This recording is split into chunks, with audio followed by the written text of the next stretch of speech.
Amrita Rao was absent for a very long time in the industry, and she suddenly came back these 2-3 months back wearing that black off-shoulder simple dress, and it was all over the internet, and everyone went crazy because she was nowhere to be seen before that for I think 2-3 years. So yeah, I think that really people noticed.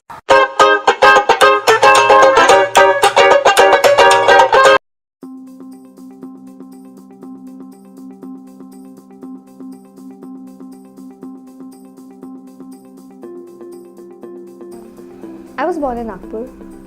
I was born in Paldiwal Hospital. So I was in BVM first till about 6th standard. Then my mom thought I was too shy and too studious, so she put me in Center Point. So that helped me get a lot of exposure and become a little more outgoing and street smart.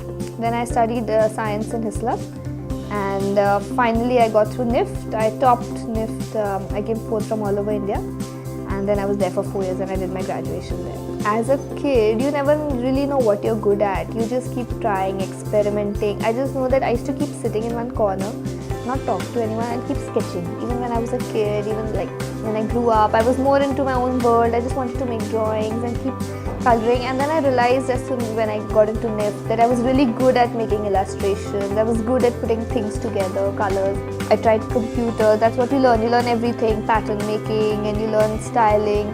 And then you start realizing what you really enjoy doing. And that is eventually your passion. What you enjoy doing eventually is what you want to keep doing for the rest of your life. So I realized that this is my passion. I like drawing and I like making it come to life. My mother was an interior designer that time, one of the first ones to start here. Her name is Nandita Basu. She had started these paintings and she was the one to do Nagpur airport. So that creativity and always seeing a woman work and do something of her own was, I think it just got instilled in me.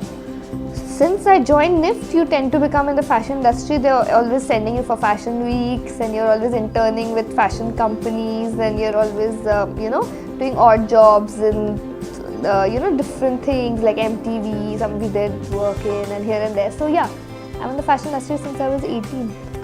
I graduated from college in 2002. Then I worked with as a senior designer in a company.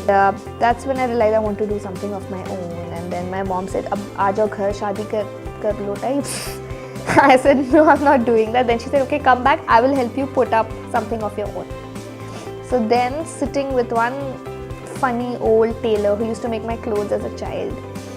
He couldn't even see properly. We had to put him in the balcony ताकि उसको अच्छे से दिन में दिखे. And I used to sit with him, get some fabrics from the shop and say थोड़ा ये बना दो, थोड़ा वो बना दो, try, make one top and then tell him to try and make it. And yeah, that's how it started. And then my mother used to go for exhibitions everywhere, so I started displaying it with her. And I still remember my first piece getting sold, and that first time you think, wow, somebody likes it and somebody wants to pay for my thing.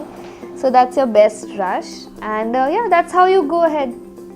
I don't keep very high goals, but every year I try to set few small goals which I feel at least at the end of the year, yeah, I've accomplished this. Since last year it was Lakme Fashion Week, which I managed to accomplish this year. So yeah, I'll say for now that has been my biggest accomplishment. Maybe next month I'll say that was my biggest accomplishment when I have a bigger show. But yeah, so far I think to be recognized and being appreciated for my stuff, yeah, that was my biggest achievement. Lots. I feel like it's finally now that I've got recognized professionally in India and abroad. Like now I'm supplying to stores outside India. Plus I have a lot of orders coming from people who've never even met me or seen my stuff just through online all over the world now, from US, Africa, Spain. So it's I want to do that in a bigger way, maybe have my own website that is selling. And I don't have really huge, I'm not an over ambitious girl. I just like to take it as it comes. So yeah, for future plans, yeah, probably have my own website and have a good show, have more stores internationally, yeah, and have a balanced home and happy family and happy work ethics. That's very important to me. For any entrepreneur, when you start with a very small amount. I did that too. I think I started with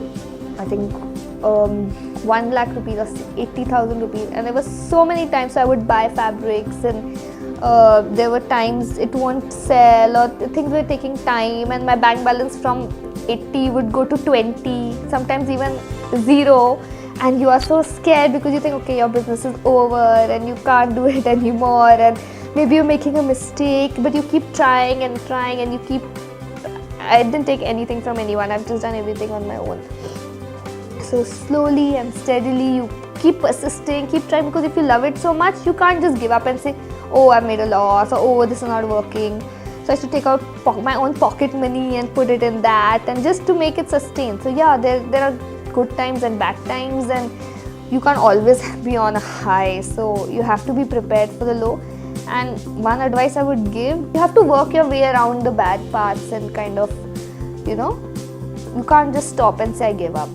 You have to keep going on, and keep reinventing yourself. Keep trying to do better than your last.